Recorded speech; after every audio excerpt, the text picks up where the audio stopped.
Assalamualaikum warahmatullahi wabarakatuh. Waalaikumsalam warahmatullahi wabarakatuh. Alhamdulillahirabbil alamin. Hamdan sholatan amma ba'du. Yang saya hormati kepada Bapak Respan MPD dan juga yang saya hormati kepada kawan-kawan yang telah hadir pada pertemuan pada kita pada hari ini. Baiklah, di sini kami selaku kelompok terakhir, kelompok 11 yang akan mempresentasikan yaitu materi tentang evaluasi pembelajaran membaca dan juga menulis di kelas rendah. Baiklah, untuk materi yang pertama yaitu saya sendiri dan untuk materi kedua yaitu Putri Jubaidah. Baik, di sini saya akan menjelaskan tentang evaluasi. Di sini evaluasi itu ialah suatu proses pengumpulan, pengelolaan dan interpretasi data atau informasi untuk menentukan mutu yang terdapat dalam data atau informasi tersebut.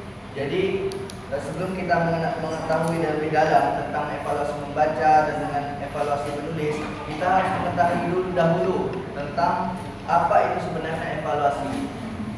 Jadi di sini evaluasi itu yaitu ada sebuah proses yang mana sebuah proses dalam pengumpulan atau pengolahan data yang akan kita terima dan akan kita dapat untuk memperbaharui daripada pembelajaran yang sebelum kita ajarkan pada anak-anak itu tersebut. Maka masuklah pada apa itu evaluasi pembelajaran membaca dan juga evaluasi pembelajaran menulis. Pada evaluasi pembelajaran membaca, ini merupakan suatu proses untuk mengukur pemahaman, kelancaran, dan keterampilan seseorang anak dalam sebuah aspek pengenalan huruf dan juga kata serta makna teks. Ini juga meliputi dalam keterampilan membaca dengan lancar dan tepat. Jadi pada evaluasi membaca ini, guru dapat mengukur pada proses pengajaran anak yaitu dalam mengajarkan pemahamannya dalam mengajar anak untuk bisa membaca dengan supaya dia bisa dalam lancar dan membacanya dan juga bisa tepat dalam membaca yang telah ia baca pada teks tersebut. Adapun yang selanjutnya yaitu evaluasi pembelajaran menulis, yang mana evaluasi pembelajaran menulis ini merupakan suatu proses untuk mengukur kemampuan seseorang anak.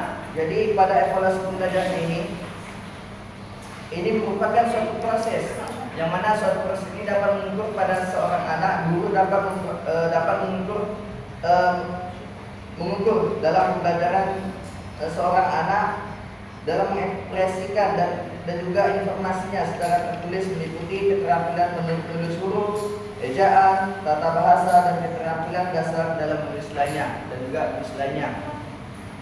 Maka dalam menulis lainnya, evaluasi menulis ini, guru dapat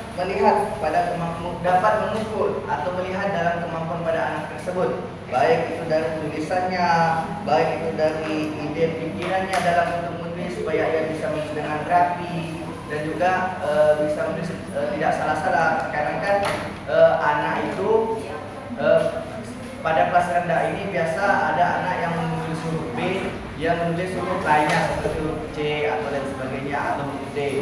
Nah, maka di sini seorang guru dapat mengevaluasi pada anak tersebut dan juga tadi yang evaluasi tentang membaca. Guru ini juga bisa melihat pada karakter seorang anak itu. Ia bisa membaca dari huruf kapital dari huruf A sampai huruf Z. Apakah ia bisa memahami daripada huruf-huruf tersebut?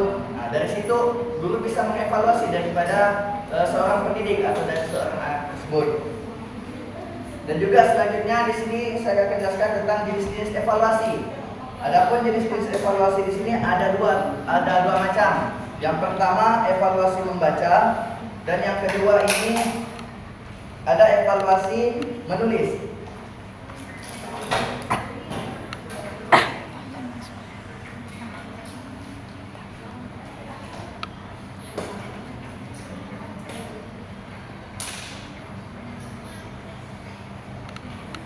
Ini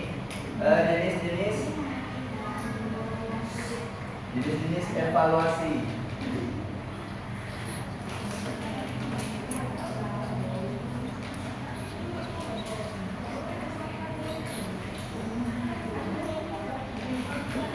Jadi pada jenis evaluasi ini terdiri dari dua macam. Yang mana pertama itu ada namanya, tadi saya bacakan yang pertama, yaitu tentang evaluasi membaca.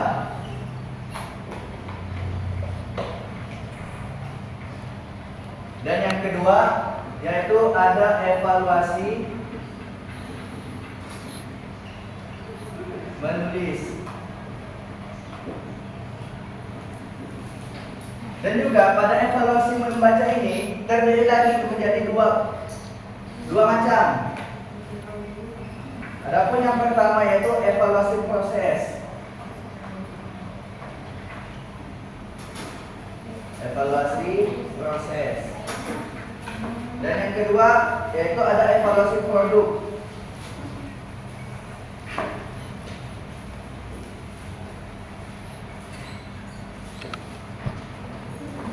Dan juga yang pada evaluasi menulis ini itu nanti akan dijelaskan di materi selanjutnya. Nah, di sini saya akan menjelaskan tentang evaluasi proses. Dalam evaluasi membaca, guru ini harus mengetahui daripada evaluasi yang pertama yaitu evaluasi proses. Jadi kita sebagai calon guru ini harus mengetahui bagaimana proses kita dalam mengajarkan anak itu supaya bisa membaca, supaya bisa memahami daripada huruf-huruf yang dalam bahasa Indonesia seperti A, B, C sampai Z itu. Jadi kita harus mengetahui daripada pembelajaran dalam proses membaca ini. Makanya ada namanya evaluasi proses dalam membaca. Ini kembali lagi kepada membaca. Dan ada pun yang kedua yaitu evaluasi produk.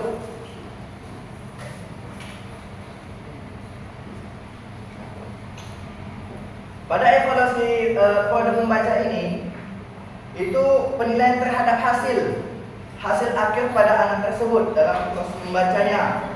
Apakah ia dalam proses membaca dalam evaluasi produk ini, apakah seorang guru ini dapat berhasil mengajarkan kepada anaknya dalam mengajarkan daripada untuk membaca yang baik, tepat dan benar.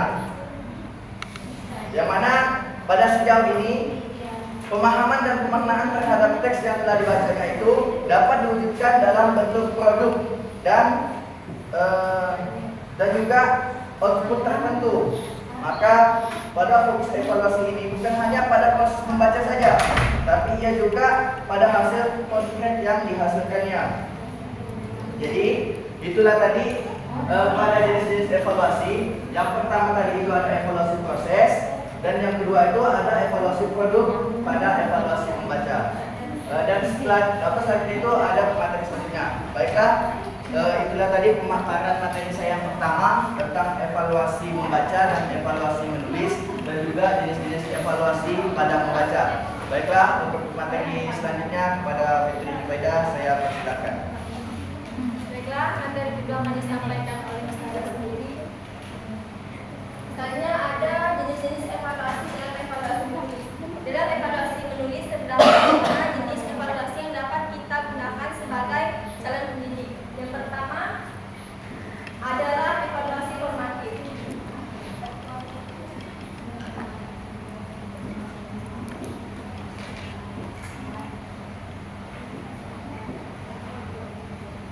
Yang kedua adalah evaluasi sumatif.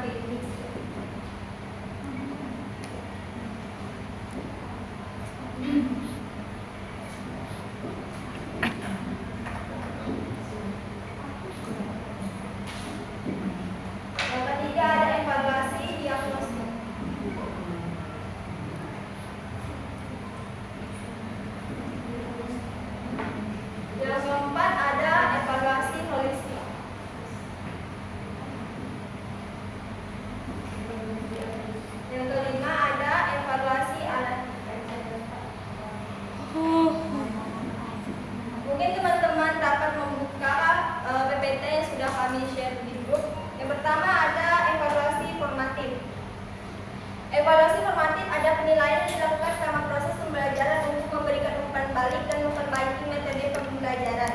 Tujuannya ada untuk memantau kemajuan siswa dan mengidentifikasi kebutuhan belajar mereka. Jadi penilaian evaluasi formatif ini ada evaluasi yang dilakukan selama proses pembelajaran untuk memberikan umpan balik. Jadi selama proses pembelajaran, guru itu akan terus mengevaluasi apa-apa yang menjadi kendala dan apa-apa yang menjadi kesusahan siswa dalam belajar menulis. Yang kedua ada evaluasi sistematik. Evaluasi sistematik ini ada evaluasi yang dilakukan di akhir pertemuan. Misalnya, ketika hari ini pelajaran menulis, guru dapat melakukan evaluasi atau evaluasi ini bisa dilakukan di misalnya setelah 3 kali pertemuan ataupun evaluasi ini dapat dilakukan pada saat akhir pertemuan misalnya pada saat ulangan seperti itu. Yang ketiga ada evaluasi diagnostik. Evaluasi ini ada evaluasi yang bertujuan untuk mengidentifikasi kelemahan peserta didik. Jadi evaluasi diagnostik ini fokus pada kelemahan peserta didik. Guru akan mengamati satu persatu peserta didiknya dalam menulis dan dia akan melihat kelemahan apa. Biasanya kan ada anak yang lemahnya itu dia belum bisa membedakan huruf. Ada anak yang sudah bisa membedakan huruf namun menulisnya itu lambat. Jadi guru itu mengidentifikasi kelemahan murid itu secara satu persatu. Yang keempat ada evaluasi holistik. Dia ada menilai kinerja secara keseluruhan tanpa memecahkan menjadi bagian-bagian terpisah. Jadi guru menilai kinerja siswa dalam menulis dalam proses menulis tanpa membedakannya menjadi terpisah-pisah. Guru menilai dari beberapa aspek, misalnya dalam penulisannya, dalam kerapiannya. Jadi guru tidak memisahkan, misalnya kerapian nulisnya sendiri, kecepatan nulisnya sendiri. Jadi semuanya itu digabung menjadi satu. Yang kelima ada evaluasi analitik. Nah, evaluasi analitik ini tidak banyak dibahas dalam sumber, tapi pada umumnya evaluasi ini dilakukan untuk tujuan penilaian tertentu dalam konteks pendidikan. Jadi evaluasi analitik ini agak jarang sih dipakai karena ia hanya digunakan pada proses penilaian tertentu saja. Selanjutnya ada langkah-langkah evaluasi. Dalam melakukan evaluasi kita harus mengetahui langkah-langkah yang akan kita gunakan ketika kita ingin melakukan evaluasi. Yang pertama adalah menentukan alat.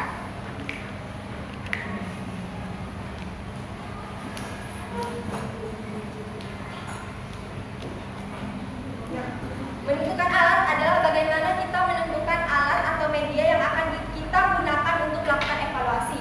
Misalnya, kita akan melakukan evaluasi secara tertulis. Tentu alat yang kita gunakan adalah pensil, buku. Nah, jadi kita harus tentukan apakah kita akan melakukan evaluasi secara tertulis atau misalnya sekarang kan bisa evaluasi pakai kuis kan. Nah, bisa berarti kita harus menyediakan perangkat lunak, handphone misalnya. Terus ada juga kan tesnya secara lisan. Jadi untuk langkah pertama dalam melakukan evaluasi membaca atau evaluasi tulis adalah menentukan alat yang akan kita gunakan untuk melakukan evaluasi. Yang kedua adalah melakukan tes.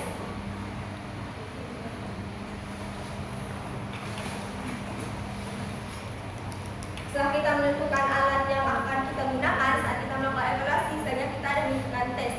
Nah, menentukan tes ini kita tentukan nih apa-apa yang akan menjadi soal dalam tes kita. Misalnya evaluasi membaca, kita menyuruh anak untuk membaca sebuah teks. Nah, kalau evaluasi menulis, misalnya kita menyuruh anak untuk menulis kalimat sederhana yang kita bacakan. Seperti itu. Yang ketiga adalah memeriksa hasil tes.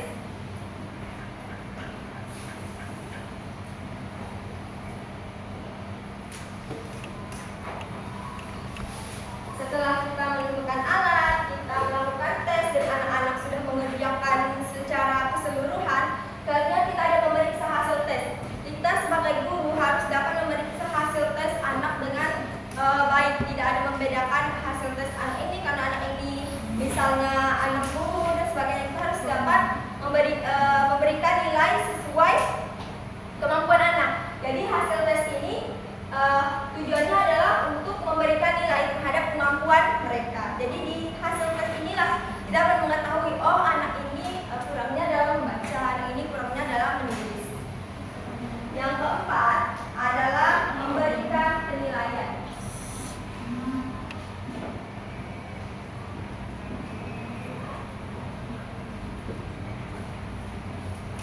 Setelah kita memeriksa hasil, tentu kita dapat memberikan penilaian sesuai dengan hasil yang anak tersebut kerjakan. Misalnya dalam evaluasi membaca dan menulis, anak tersebut dapat ada 10 soal membaca ataupun 10 soal menulis. Anak hanya bisa menjawab 5 soal. Nah, dari situlah yang terakhir adalah tujuan evaluasi.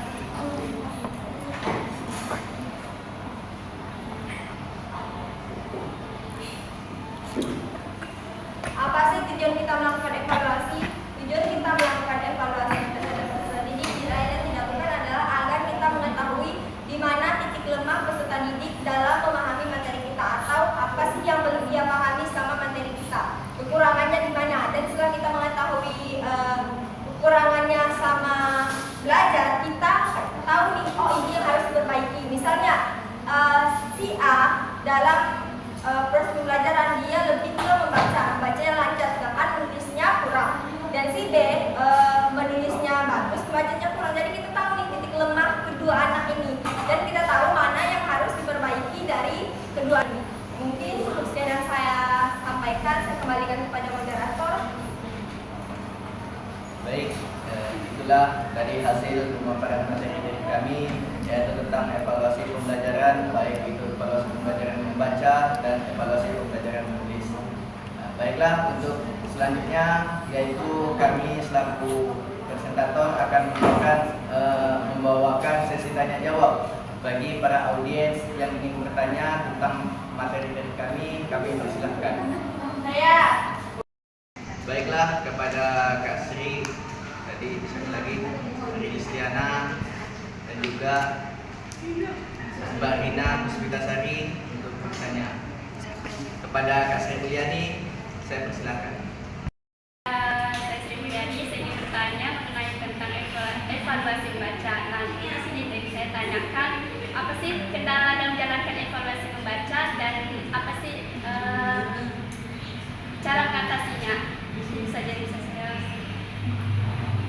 Baiklah, untuk pertanyaan yang kedua yaitu kepada Kak Listiana, kepadanya waktu yang tepat saya persilakan.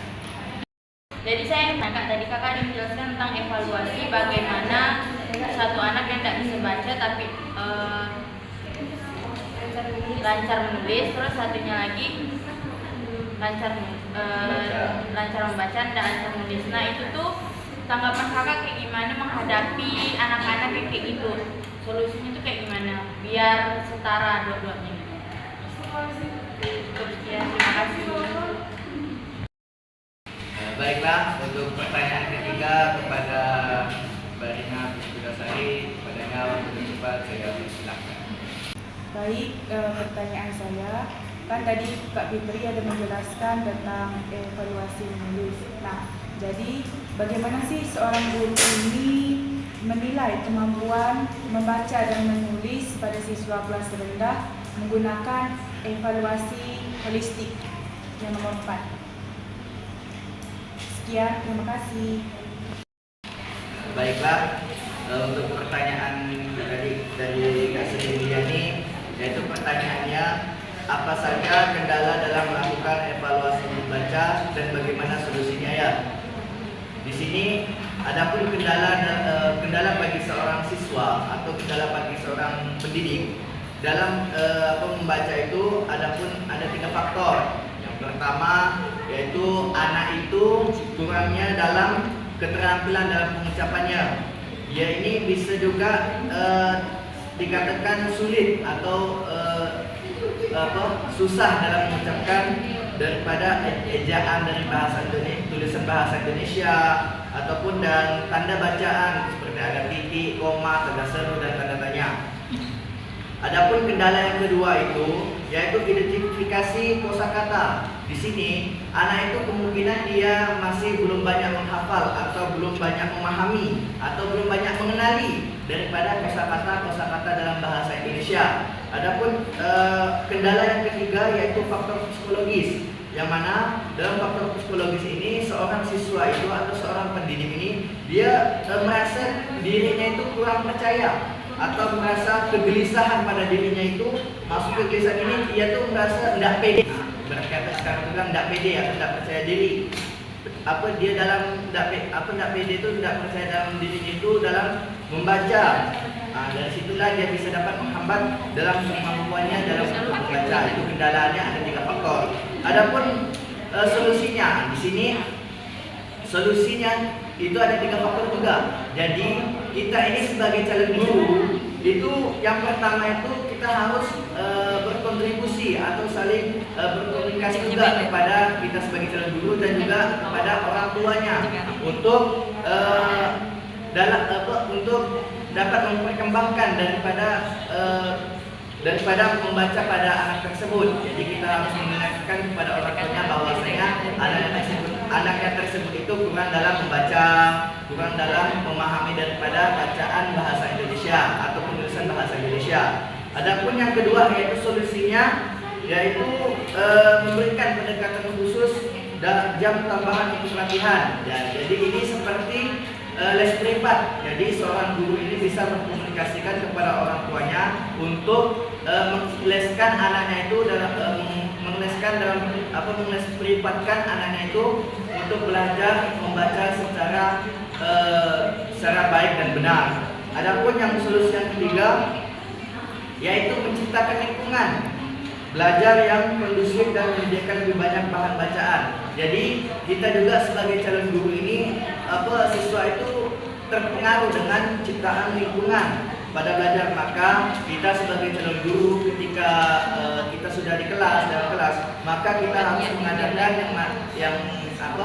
mengadakan untuk siswa-siswa itu dalam untuk tahap belajar membaca atau mengajarkannya atau memerintahkannya untuk membaca daripada bacaan buku yang ada kita pelajari setiap harinya. Jadi itulah tadi ada 3 kendala dan juga ada 3 faktor solusinya. Jadi di sini sudah saya bisa jawab. Jadi apakah bisa dipahami oleh Kak Sri? Bisa. Oke, terima kasih. Baiklah, untuk pertanyaan dari Kak Nilistiana, pertanyaannya akan dijawab oleh Kak Fitri Baida. Saya silakan kepada Kak Fitri Baida. Baiklah, tadi Kak Rilis bertanya bagaimana kita mengatasi atau menyimbangkan kemampuan anak. Misalnya ketika anak yang satu itu lebih banyak dalam membaca, namun dia kurang banyak dalam menulis, sedangkan anak yang satu lagi itu kebalikannya. Nah, justru ketika kita sudah tahu kelemahan dari setiap anak, itu akan memudahkan kita untuk mengevaluasi anak tersebut atau meningkatkan kemampuan anak tersebut. Kita sudah tahu kan si anak A ini kurang dalam membaca, sedangkan anak B ini kurang dalam menulis. Nah, ketika pembelajaran membaca, kita harus lebih memperhatikan anak A ini yang kurang dalam membaca. Kita harus lebih memperhatikan anak tersebut, harus lebih banyak membimbing anak tersebut. Nah, untuk lebih meningkatkan hal tersebut, tidak hanya peran orang tua, peran guru saja sebenarnya. Seperti yang sudah disampaikan Bang Papi tadi, guru ini hanya mengajarkan anak di setengah waktunya siang hari. Nah, setengah lagi di siang hari sampai malam, anak itu lebih banyak berada di rumah. Apa peran orang tua? Nah, guru ini bisa berkonsultasi pada orang tua untuk tadi memberikan les tambahan pada tersebut, les privat misalnya, terus orang tua juga bisa membantu belajar di rumah. Nah, selanjutnya anak yang kurang dalam menulis, seperti tadi dalam membaca kebalikannya, ketika kita tahu anak tersebut kurang dalam menulis, maka dia harus menjadi objek yang kita perhatikan atau kita utamakan pada saat pembelajaran menulis, sehingga dia dapat lebih memahami materi pembelajaran. Kita harus mencari tahu strategi apa yang digunakan agar anak tersebut cepat paham. Biasanya ada anak yang lebih mudah belajar secara sendiri, maka kita bisa melakukan les private gitu kan, dan belajar secara secara individu gitulah antara guru dan mungkin itu saja yang saya sampaikan. Saya kembalikan kepada moderator. Oke, baiklah, untuk pertanyaan yang ketiga yang tadi dari pertanyaan dari Mbak Rina Puspudasari akan dijawab oleh Kak Fitri Baida. Padanya waktu tempat saya persilakan. Tadi kan Mbak Rina bertanya bagaimana kita mengimplementasikan evaluasi holistik dalam belajar baca dan menulis kan? Nah, sebelumnya kita ketahui lagi tadi evaluasi holistik adalah evaluasi yang menilai kinerja secara keseluruhan tanpa memecahkannya menjadi bagian-bagian terpisah. Nah, ini tuh sering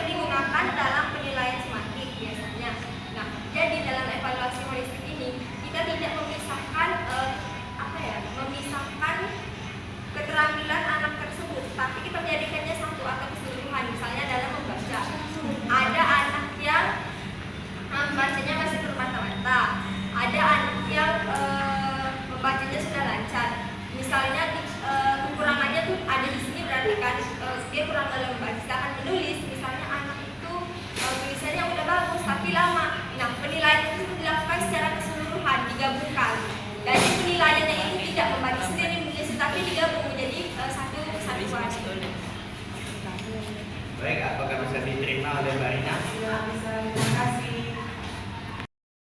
Baiklah, untuk sesi selanjutnya, apakah para audiens ada yang bertanya?